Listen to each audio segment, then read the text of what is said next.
Un entraîneur qui a marqué l'histoire du foot et nous sommes avec Paul Le Guen, notre invité. Bonsoir Paul, merci beaucoup d'être avec nous en direct. On le rappelle, vous avez été entraîné par Arthur Georges de 91 à 94. Il a même fait de vous son capitaine et vous avez notamment gagné avec lui la Coupe de France en 93 et vous avez été bien évidemment champion de France en 94. Paul, merci. Et première question toute simple, quel souvenir gardez-vous du Portugais ? Bonsoir à vous tous, un excellent souvenir. Sa disparition me rend évidemment triste.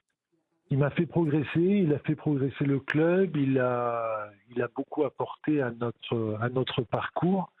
Et c'était quelqu'un que j'appréciais beaucoup, que je respectais beaucoup. Et oui, sa disparition m'a fait quelque chose, clairement. Nous sommes en plateau avec Régis Testelin qui a une question pour vous, Paul. Non, bonsoir Paul. Tout le monde parle et tout le monde a parlé d'une grande intelligence d'Arthur Georges.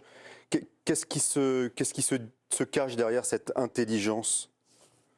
Il avait un charisme évident, il n'avait pas besoin de parler beaucoup pour se faire entendre et pour se faire comprendre. Il était très exigeant, il dégageait une forme de dureté. Mais il savait pourquoi il se comportait comme ça. Il avait une vraie ligne directrice. Il était bien assisté avec Denis Proche. Il avait une très bonne complémentarité avec le président Michel Denisot. Et c'était un contexte très favorable, mais je pense qu'il a largement contribué à la création du contexte. Philippe Sansfourche est sur le plateau. Il suit depuis de très longues années le PSG. Philippe ? Oui, bonsoir Paul. Bonsoir. Je discutais cet après-midi avec Vincent Guérin de cette époque-là. Et lui, ce qu'il retenait en priorité, c'est le fait que, alors oui, évidemment, il y avait Wea, il y avait Valdo, mais il y avait aussi beaucoup de joueurs français dans cette équipe. Hein, Paul, Vincent, Laurent Fournier, Alain Roche, voilà. Et Vincent disait cet après-midi... il nous a fait prendre conscience en fait de notre valeur, c'est-à-dire que lui, il avait quand même gagné la C1, la Coupe d'Europe des clubs champions avec Porto quelques années auparavant, et il y avait quelque part dans le foot français le besoin d'une forme de, pas de dépucelage, mais quelque part de prise de conscience de la valeur des joueurs. Est-ce que vous l'aviez tous ressenti comme ça à l'époque ? Oui, Vincent a certainement raison. C'est-à-dire qu'on a progressé sous sa direction. On est devenus des meilleurs joueurs grâce à lui.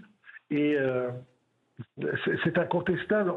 À l'époque, on était l'assemblage des meilleurs joueurs français. Encore, on est devenus les meilleurs joueurs français grâce à lui.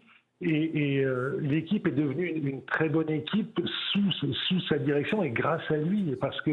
Parce qu'il nous a fait progresser, clairement. Olivier, pardon, excusez-moi. Vous connaissez évidemment très bien Paul. Vous vouliez réagir aussi à ce lien entre Paul et Arthur. Oui, bonsoir Paul. J'ai une question extrêmement simple. C'est quelle image tu gardes ? Est-ce qu'il y a une image plus forte que les autres que tu vas garder ce soir ? Ou peut-être même les jours prochains ?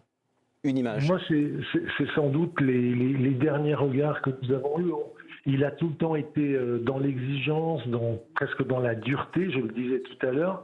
Mais lorsqu'il s'est agi de se quitter, je crois qu'il y avait un regard complice, un regard de fierté ressentie. Et ouais, je pense à ça et je me dis que j'ai eu de la chance d'être entraîné par Arthur Georges, clairement. Merci beaucoup, Paul Le Guen, d'avoir rendu hommage à Arthur Georges sur notre plateau. On terminera sur ces mots, effectivement. J'ai eu de la chance d'être entraîné par Arthur Georges. Merci beaucoup et à très bientôt. Paul, oui, vous vouliez nous rappeler quelques jolis souvenirs de Paul Le Guen. Deux ou trois petites choses que la modestie de Paul l'empêchera de raconter. Le dernier match d'Arthur Georges en championnat de France, c'est un doublé de Paul Le Guen. contre Bordeaux. Et le préparateur physique que je suis a en tête ce que Paul lui a raconté des tas de fois. C'est-à-dire que c'était un coach, Paul vient de le dire, extrêmement exigeant. Il faisait travailler beaucoup ses joueurs sur le plan athlétique. À cette époque-là, et je fais ça aussi d'un petit clin d'œil un peu malicieux, le PSG était une équipe qui courait énormément. Et il m'a donné 2 exemples pour les préparations d'avant-saison, quand ça tapait fort.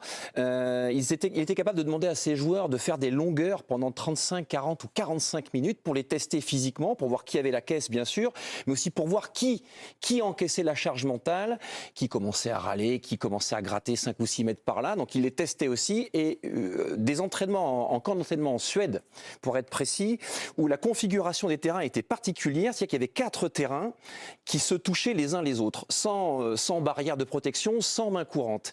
Et il leur faisait faire des matchs, des possessions, ne pas trahir le propos, des possessions sur 4 terrains à 10 contre 10, 11 contre 11 ou 12 contre 12. Je ne sais pas si vous imaginez des possessions sur 4 terrains, c'est inimaginable. Il ferait ça, enfin, aujourd'hui, quelqu'un ferait ça aujourd'hui, bien sûr, il prendrait un coup de chausson dans les exactement, dans les mais c'était ça aussi, et pas que, hein, bien sûr, Arthur Georges. Mais comment tu faisais pour récupérer le ballon dans les pieds d'un adversaire? Je n'y étais pas, il faudra demander à Paul. Mais c'était pour, bien sûr, Non, mais l'intérêt, c'était de démultiplier les distances. Et une des fonctions de l'entraînement, on parle souvent de tennis avec Régis ou de football, l'entraînement est une succession de situations exagérées. Et bien là, il poussait le bouchon extrêmement loin. Voilà.